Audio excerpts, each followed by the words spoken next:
ದೇಶದಾದ್ಯಂತ 77ನೇ ಗಣರಾಜ್ಯೋತ್ಸವದ ಅಂಗವಾಗಿ ದೇಶದ ಜನತೆಗೆ ಪ್ರಧಾನಿ ನರೇಂದ್ರ ಮೋದಿ ಅವರು ಶುಭವನ್ನ ಕೋರಿದ್ದಾರೆ.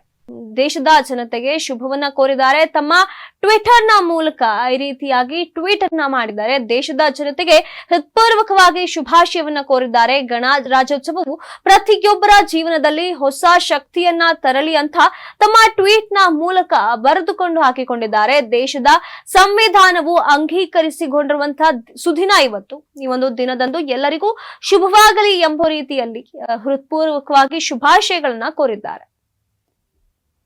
ಮುರ್ಮು ದೇಶದ ಜನತೆಗೆ ಶುಭವನ್ನ ಕೋರಿದ್ದಾರೆ. ದೆಹಲಿಯ ಕರ್ತವ್ಯ ಪಥದಲ್ಲಿ ನಡೆಯುತ್ತಿರುವಂತಹ ಭವ್ಯ ಗಣರಾಜ್ಯೋತ್ಸವದ ಪರೇಡ್ಗೆ ರಾಷ್ಟ್ರಪತಿ ದ್ರೌಪದಿ ಮುರ್ಮು ಅವರು ಅಧ್ಯಕ್ಷತೆಯನ್ನ ವಹಿಸಿದ್ದಾರೆ. ಈ ವರ್ಷದ ಗಣರಾಜ್ಯೋತ್ಸವಕ್ಕೆ ಮುಖ್ಯ ಅತಿಥಿಗಳಾಗಿ ಯುರೋಪಿನ ಕೌನ್ಸಿಲ್ ಅಧ್ಯಕ್ಷ ಅಂಟೋನಿಯೋ ಅವರು ಬಂದಿರುವಂತದ್ದು ಹಾಗೂ ಯುರೋಪಿಯನ್ ಆಯೋಗದ ಅಧ್ಯಕ್ಷೆ ಉರ್ಸುಲಾ ವಾನ್ ಅವರು ಈಗ ಭೇಟಿಯನ್ನ ನೀಡಿರುವಂತದ್ದು. ಅವರ ಭಾಗವಹಿಸಿರುವುದು ಈ ವರ್ಷದ ವಿಶೇಷವಾಗಿರುವಂತದ್ದು. ರಾಜ್ಯೋತ್ಸವದ ಹಿನ್ನೆಲೆಯಲ್ಲಿ ಪ್ರಧಾನಮಂತ್ರಿ ನರೇಂದ್ರ ಮೋದಿ ಅವರು ತಮ್ಮ ಎಕ್ಸ್ ಖಾತೆಯ ಮೂಲಕ ದೇಶದ ಜನತೆಗೆ ಹೃತ್ಪೂರ್ವಕವಾಗಿ ಶುಭಾಶಯವನ್ನ ಕೋರಿದ್ದಾರೆ.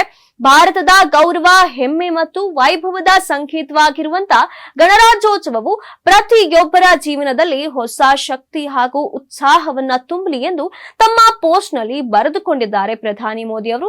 ನಮ್ಮ ಸ್ವಾತಂತ್ರ್ಯ, ಸಂವಿಧಾನ ಮತ್ತು ಪ್ರಜಾಪ್ರಭುತ್ವ ಮೌಲ್ಯಗಳನ್ನ ಮತ್ತಷ್ಟು ಬಲಪಡಿಸೋಣ ಅಂತೇಳಿ ಸಂದೇಶವನ್ನ ಪ್ರಧಾನಿ ಮೋದಿ ಅವರು ನೀಡಿದ್ದಾರೆ.